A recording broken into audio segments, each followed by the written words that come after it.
ધાનેરા તાલુકાની 31,000 હેક્ટર ઉપર પથરાઈ સોનેરી ચાદર।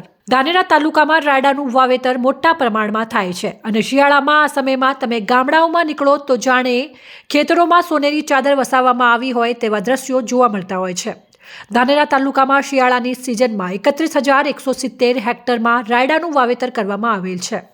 હાલ રાયડાનો પાક ફૂલોમાં આવ્યો છે અને ઠંડીએ પણ જોર પકડ્યું છે। તેના લીધે ખેડૂતોમાં ખુશી જોવા મળી રહી છે અને આ ખુશીની સાથે સાથે ગામડાઓમાં ખેતરોમાં જ્યારે વહેલી સવાર હોય અને સૂર્યની પહેલી કિરણ ધરતી ઉપર આવે ત્યારે આ રાયડાના ફૂલો ઉપર પડેલી ઝાકળમાં આ સૂર્યના કિરણો પડતા હોય છે અને ત્યારે નજારો કંઈક અલગ જ જોવા મળતો હોય છે।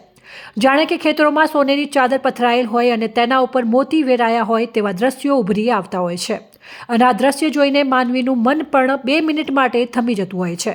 તો તમે પણ ક્યારેક વહેલી સવારે રાયડાના ખેતરોમાં પહોંચીને એક વખત આ નજારો જોવાનું ચૂકતા નહીં।